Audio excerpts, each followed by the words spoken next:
오늘은 많은 분들이 좋아하는 완결 웹툰 정리해왔습니다. 완결 웹툰 중에서도 피폐물 로판을 들고 왔어요. 강렬한 감정선과 긴 여운이 매력적인 피폐물 로판 같이 읽어요. 첫 번째 작품은 사랑하는 나의 억압자입니다. 처음에는 남주의 행동에 분노하게 되지만 남주의 서사가 나오면서 남주의 행동이 이해가 가다가도 이건 아닌데 라는 생각이 들게 만드는 혼란스러운 작품이에요. 그리고 애증이란 게 이런 것이구나 실감할 수 있습니다. 왕의 조카인 아네트는 왕국군의 대장인 아버지 밑에서 구김살 없이 자랍니다. 그리고 하이너를 만나 2년간의 연애를 하다가 행복한 결혼을 하게 되죠. 하지만 행복은 잠시였고 혁명이 일어나면서 왕국은 망하고 아네트의 가족은 모두 혁명군의 손에 살해당합니다. 그리고 그 혁명군을 이끈 것이 아네트의 남편인 하이너였죠. 유일하게 살아남은 왕가의 핏줄인 아네트는 시민들의 분노를 한몸에 받습니다. 그럼에도 아네트는 하이너가 자신을 사랑한다고 믿었고 그의 곁을 떠날 생각을 하지 못하는데 점점 자신을 냉정하게 대하는 하이너의 태도에 지쳐가죠. 괴로워하던 아네트는 하이너의 과거를 조사하고 처음부터 하이너가 자신을 이용하기 위해 접근했다는 사실을 알게 됩니다. 결국 아네트는 하이너를 찾아가 이혼해달라고 이야기하는데 하이너는 아네트에게 영원히 자신의 곁에서 불행해야 한다고 하죠. 다음 작품은 품격을 배반한다입니다. 여주가 남주 곁을 떠나기 위해 죽은 척할 만큼 남주가 쓰레기라 여주의 피폐함이 느껴지는 작품인데요. 특히 남주가 여주의 묘를 파헤치는 모습이 인상적이었죠. 이 한 장면으로 피폐함과 남주의 집착이 느껴지는 작품입니다. 자작가는 전쟁에서 패배하고 후퇴하는 왕실군을 위해 성문을 열었고 장녀인 클로이는 다리가 불편함에도 다친 군인들을 간호했지만 기분 나쁜 농담의 주인공이 될 뿐이었죠. 결국 클로이는 당분간 간호하지 말라는 이야기를 전해 듣습니다. 그날 밤 클로이는 패배로 의욕을 잃은 군인들을 상대로 승리에 대해 연설하는 데미안의 모습을 보게 되고 데미안의 몇 마디 말에 병사들의 분위기가 단번에 바뀌자 감탄하죠. 그 순간 데미안이 창문 쪽으로 눈을 돌리고 클로이와 눈이 마주치는데 몰래 훔쳐보던 클로이는 놀라며 숨어버립니다. 다음날 새벽 클로이는 숲에서 약초를 캐다가 우연히 혼자 있는 데미안을 보게 되고 몰래 자리를 뜨려다 발각되죠. 데미안은 지난밤 일을 꺼내고 클로이에게 쥐새끼처럼 훔쳐보는 것이 취미냐며 적대적인 모습을 보입니다. 다음은 첫 장면부터 사람의 비명으로 시작하는 흑막을 벌이는데 실패했다입니다. 발레타의 아버지는 딸에게 피투성이 노예를 던져주며 전속 노예로 삼으라고 합니다. 노예가 필요 없다는 말에 아버지는 말대답하지 말라고 소리치죠. 발레타는 소년의 긴 백발과 빨간 눈을 보자 이 소년이 훗날 가문을 몰살하고 자신 역시 죽이는 최종 흑막이란 걸 알게 됩니다. 혹시 이름이 뭐야? 레인하르트입니다. 발레타는 상처 입은 레인을 침대에 눕히고 의원을 불러오라고 하지만 하녀는 노예에게 의원은 사치라고 하죠. 결국 발레타는 자신의 연금술을 이용해 약을 만들어 레인의 상처를 치료합니다. 그런데 발레타가 레인을 위해 연금술을 사용했다는 사실을 알게 된 아버지는 발레타에게 벌을 내리죠.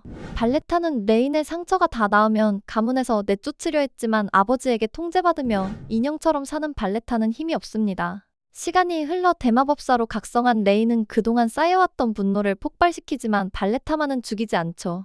어릴 때부터 고통 속에서 살아가던 두 주인공은 인간으로서 가지고 있어야 할 무언가를 잃어버린 채 자라나지만 좋은 어른을 만나 성장해가는 모습을 볼 수 있어 피폐하지만 흥미로운 작품입니다. 현대인이 중세 판타지 세계에 빙의한다면 어떨까요? 낭만적일 것 같지만 실상은 생각보다 잔인하고 가혹한 세상일지도 모릅니다. 그런 주인공의 심정이 잘 표현되는 작품인 시녀로 살아남기 소개예요. 집에서 라면을 끓이다가 갑자기 이 세계로 빙의한 주인공 아스. 빙의하자마자 아스의 눈앞에서 왕비의 출산 장면이 생생하게 펼쳐집니다. 왕비의 출산이 끝난 후 거울을 보게 된 아스는 외모 버프 없이 현실 세계 모습 그대로 왕비궁의 하녀로 빙의한 걸 알게 되죠. 젊고 강한 왕은 아름다운 남자를 사랑하게 되고 왕비는 둘의 사랑을 방해하는 장애물이 되어버립니다. 왕비는 후궁의 한마디의 별궁으로 쫓겨나고 산책 중 우연히 후궁과 마주치는 바람에 금종령까지 받았죠. 그리고 아스는 그 왕비궁에서 살아남아야 합니다. 인권이라곤 없는 잔인한 중세에 아무런 능력도 없이 던져진 현대인이 느끼는 무기력함을 잘 담아낸 작품입니다. 악녀로 빙의했는데 내가 아무리 착하게 행동해도 모두가 나의 행동을 악행으로 받아들인다면 할 수 있는 일이 뭐가 있을까요?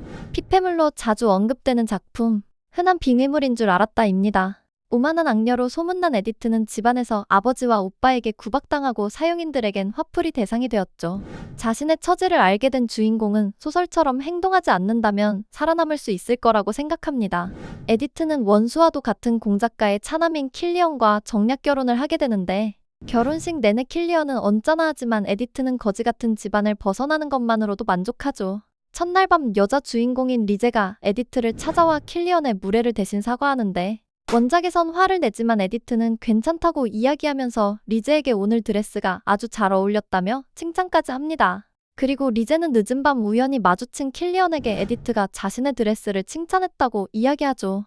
그러자 킬리언은 에디트가 비겁하게 드레스에 대한 불만을 리제에게 따졌다고 생각합니다. 주인공이 진짜 살인을 하는 웹툰 피폐하다 못해 무서운 리세팅 레이디입니다. 캐런은 반복적으로 17살로 돌아왔고 회기가 거듭될수록 점점 미쳐가죠. 어느 날 주인공은 로맨스 소설 속 소영주의 딸 캐런이 됩니다. 소설에서 캐런은 비열한 약혼자와 파혼하고 부잣집 딸의 시녀로 들어가서 갖은 수모를 당하다가 진짜 사랑을 만나 행복한 결말을 맞이하죠. 하지만 해피엔딩 이후 마지막 장이 끝나자 캐런은 살해당합니다. 이후 미래를 바꿔도 항상 끝은 죽음이었고 117년간 이곳에서 벗어나지 못하고 있었죠. 100번째 성인식. 지옥에 있는 기분이야. 캐런은 아직 해보지 않았던 일이 문득 생각나고 약혼자를 끌고 방으로 갑니다. 결혼도 하기 전에 둘은 관계를 맺고 99년간 변하지 않았던 약혼자의 행동이 변하죠. 캐런은 수많은 삶 속에서 자신을 죽였던 사람들이 생각나고 그동안 자신을 죽였던 사람들에게 복수하는 살인마가 되기로 합니다. 그리고 캐런은 첫 살인에 성공하죠. 그림체만 봐도 피폐함이 줄줄 흐르는 악녀가 길들인 짐승입니다. 소설 속 악녀 일리아나는 남자 주인공인 마그누스에게 고통을 주고 짐승과 같은 취급을 하며 자신만을 구원으로 생각하도록 세뇌합니다. 이후 마그누스는 여자 주인공에게 구원받고 일리아나를 찾아 복수하죠. 그런 악녀 일리아나에게 빙의한 주인공은 살고 싶었고 마그누스에게 해독제를 줍니다. 일리아나는 자신을 짐승이라 생각하는 마그누스에게 이젠 무릎을 꿇을 필요 없다고 말하는데 마그누스는 제발 자신을 버리지 말아달라며 애원하죠. 일리아나는 마그누스를 안심시키고 마그누스를 해독하기 위해 꾸준히 노력합니다. 일리아나는 언젠가 마그누스가 사슬을 끊고 도망간 후에 자신을 죽이러 온다는 걸 알기 때문에 마그누스를 보낸 후 안전하게 지낼 곳을 찾기 위해 신전을 찾아가죠. 이후 일리아나는 마그누스를 자유롭게 해주기 위해 해독을 하면서 방문 횟수를 줄였는데 일리아나가 상태만 확인하러 잠시 방문하자 마그누스는 계속 같이 있고 싶다고 합니다. 마그누스가 자신의 생각을 말하자 일리아나는 놀라 입을 벌리는데 그때 마그누스의 눈빛이 변하더니 일리아나에게 갑자기 키스를 하죠. 이 작품은 피폐물에서 자주 볼 수 있는 세뇌, 사슬, 집착 등 다양한 요소가 모두 나옵니다. 중세의 우울한 분위기를 느낄 수 있는 작품. 마른 가지의 바람처럼입니다. 작품 초반 신분제나 여성의 지위가 꽤 절망적이라 찐 중세 이야기인 줄만 알았는데 마법이 있는 세계관이라 의외라고 생각했던 기억이 있습니다. 리에타는 남편과 아이를 잃고 죽은 영주의 유언으로 영주와 함께 생매장당할 예정이었죠. 그때 영주를 찾아온 악시아스 대공. 영주는 악시아스에게 큰 빚을 진 채 죽었고 장례식장 분위기는 한순간 얼어붙습니다. 그 순간 리에타는 식은땀을 흘리며 쓰러지고 악시아스는 리에타에게 관심을 보이죠. 영주의 아들이 아버지의 유언으로 순장할 예정이라고 말하자 악시아스는 빚 대신에 리에타를 데려가겠다고 합니다. 좋은 기회를 놓칠 수 없었던 영주의 아들은 리에타를 단장시키고 살고 싶다면 잘 모셔야 한다고 신신당부하죠. 리에타는 악시아스를 따라 대공령에 도착하고 악시아스의 침실에 들게 됩니다. 다음날 리에타는 작은 집과 정착금을 받게 되는데 과분한 대접을 받자 리에타는 화대라고 생각하고 돈을 돌려주며 악시아스와는 아무 일도 없었다고 하죠. 빙의했는데 원래 세계로 가고 싶어하는 주인공이 나오는 악녀를 죽여줘입니다. 빙의한 대부분의 주인공이 이 세계에 적응하고 죽음을 피하기 위해 원작을 바꾸려 하는데 에리스는 어떻게 해서든 죽어서 원래 세계로 돌아가려 합니다. 황태자를 짝사랑해 약혼자가 되지만 여자 주인공인 헬레나를 질투해 악행을 저지르고 사형당하는 악녀 에리스. 에리스는 황태자를 만나러 가는 날 황태자와 헬레나가 다정하게 있는 모습을 보게 되죠.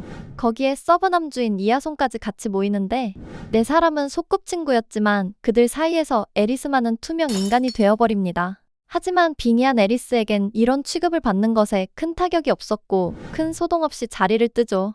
에리스는 이 세계를 떠나기 위해 높은 곳에서 떨어지고 독약을 마시고 칼까지 사용하지만 몸은 멀쩡했습니다. 결국 에리스는 점쟁이를 찾아가는데 자신을 마녀라고 소개한 여자는 에리스를 보자 이방인이란 걸 바로 알아채죠. 에리스는 원래 세계로 돌아가는 방법을 알고 싶다고 합니다. 주인공이 어떤 행동을 해도 운명에서 벗어나지 못해 절망적이란 생각까지 들지만 예상치 못한 전개로 몰입감이 뛰어난 작품입니다. 자신이 죽는 미래만 보는 신녀의 이야기. 신의 눈을 가린 채 입을 맞추면입니다. 손이 닿으면 미래를 볼 수 있는 신녀 노에미는 사람들의 미래를 말해주고 신전은 노에미를 이용해 부를 축적하고 있습니다. 사람들은 노에미의 능력을 신의 축복이라 했지만 정작 노에미는 신전의 감시 속에서 다가올 죽음을 무력하게 기다릴 뿐이었죠. 어느 날 태호가 찾아와 내게 무슨 개수작을 부린 겁니까? 1년 전 가문의 심부름으로 신전을 찾았던 태호는 신전의 장사 속에 사람들이 속고 있다고 생각합니다. 그리고 노에미가 한참을 기다린 태호에게 간단한 축복을 내리자 태호는 그런 노에미를 사기꾼 취급하죠. 화가 난 노에미는 진짜 실력을 보여주겠다며 1년 후 큰 계약에 성공하지만 그로 인해 큰 적자가 날 것이라고 말합니다. 1년 후 태호가 찾아와 멀쩡한 배가 두 동강이 났다며 노에미에게 무슨 짓을 한 것인지 따져묻고 다시 예지를 해보라며 노에미의 손을 자신의 볼에 가져다 대죠. 그 순간 노에미는 태호와 키스하는 장면을 보게 됩니다. 이제까지 자신의 미래는 오직 죽음뿐이었는데 죽음이 아닌 미래를 처음 본 노에미는 배가 가라앉은 위치를 말해주며 태호에게 다시 자신을 찾아오라고 하죠. 약간은 괴롭지만 치명적인 매력에 다시 찾을 수밖에 없는 피폐물 로판 10작품 소개해드렸는데요. 다음에도 재밌는 작품 가지고 오겠습니다. 감사합니다.